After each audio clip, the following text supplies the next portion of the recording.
Gorakhpur journalists press club सभागार में आयोजित प्रेस वार्ता में रामनाथ निषाद ने अपनी पैतृक जमीन को लेकर चल रहे विवाद और कथित उत्पीड़न का मामला मीडिया के सामने रखा। उन्होंने बताया कि उनका मामला ग्राम समाज की भूमि से जुड़ा है, जो आराजी संख्या 346 से 347 ग्राम छाटखंडी जखनपुर से संबंधित है।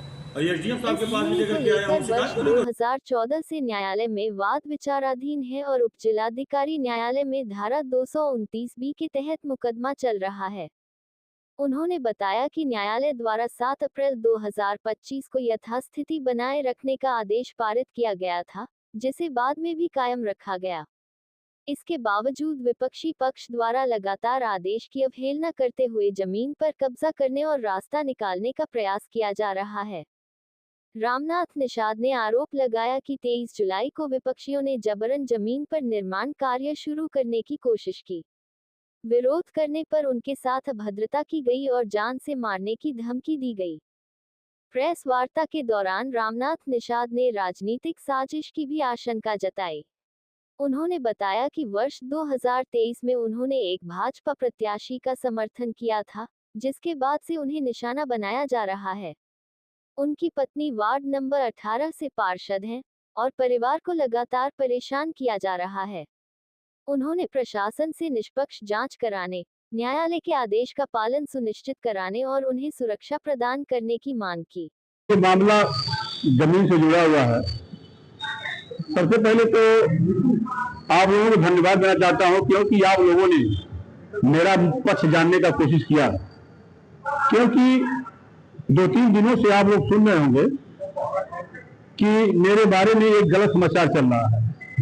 मतलब गलत समाचार ये चल रहा है कि रामनाथ ने किसी और का जमीन कब्जा किया, लेकिन हकीकत कुछ और है। रामनाथ आज तक न किसी का जमीन कब्जा करते हैं न करेंगे।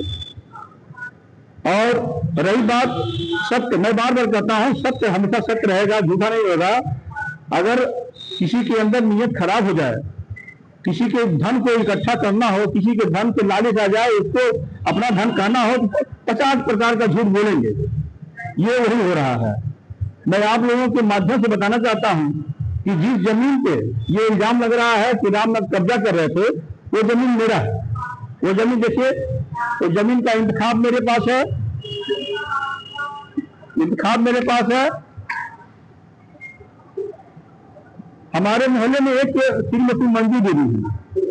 मंजू देवी उस जमीन पे, वो जमीन हमारे ससुर जी का था, स्वर्गीय राम प्रसाद निषाद जी का वो जमीन था। वो वहां पर मूंगफली वगैरह बोती थी और 2008 में उनका नियत खराब हुआ। राम प्रसाद निषाद जी को वो जमीन वसीयत के जरिए, रजिस्टर्ड वसीयत के जरिए उनकी सास ने दिया था, लखराजी देवी ने वो जमीन उनको रजिस्टर्ड वसीयत के दिया था। उसी जमीन के मार्फत मंजू देवी की सास उमिति देवी ने, शशि भूषण जी का एक अदालत था, तहसीलदार शशि भूषण जी, उन्होंने उस जमीन के बाबत उमिति देवी के नाम से वसीयत के आधार पर उनका नाम चढ़ा दिया। आज 18 साल हो गया, 2008 का मामला है। 18 साल से आज मैं उस वसीयत को खोज रहा हूं, नहीं मिला। लेकिन जब उस मुकदमा को लड़ा गया, क्योंकि हमारे ससुर राम प्रसाद निषाद जी का जमीन था, तो मैं उसको शुरू से अंतिम तक जानता हूँ। मुकदमे में क्या फैसला है मैं बता रहा हूँ सर। अभी आप तो शुरू से अंतिम तक जानेंगे, तब सर तभी आप वो फैसला ले पाएंगे। हाँ, तो वो 2008 में वो फर्जी वसीयत करा ली। फिर वो जब 2012-13 में उनका वसीयत मुकदमा खत्म हो गया, जिसका प्रमाण हमारे पास है। यदि आपको नजदीक से दिखाए और समझ में नहीं आ रहा है, देखिए हमने 1 नंबर 2 नंबर डाला है, उनका खारिज हो गया, उनका नाम खारिज हो गया। फिर 2014 में उस जमीन को हमने अपने ससुर स्वर्गीय राम प्रसाद निषाद जी से रजिस्ट्री कर लिया। राम प्रसाद निषाद जी तो हमारे बीच में नहीं रहे, लेकिन उनके पुत्र रमेश जी हैं। मैं रमेश जी से रजिस्ट्री ले लिया।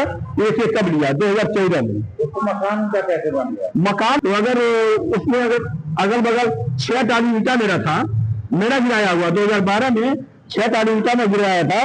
देखिए, मैं आप लोगों से जो भी कहूंगा प्रामाणिकता के साथ कहूंगा। जो खबर चल रही थी उसमें दिखाया जा रहा था कि लोग दीवार वगैरह गिरा रहे थे, कौन से लोग थे? मैं बता रहा हूँ आपको, वो सभी लोग लेबर थे और कुछ हमारे भतीजे भी थे।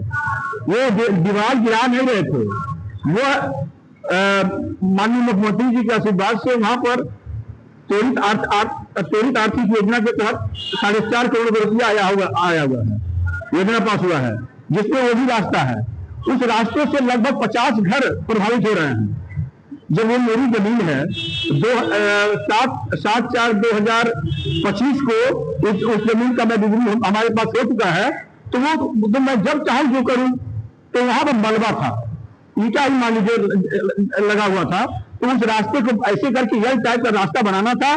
तो हमने लेबर लगाया, कहा कि जेई साहब ने कहा कि आप साफ करके देंगे तो मैं बनाऊंगा, क्योंकि वहां मंजू देवी नाम की एक महिला हमारे जमीन पे बार बार जाती है आती है, इसीलिए सब लोग विवादित समझते हैं।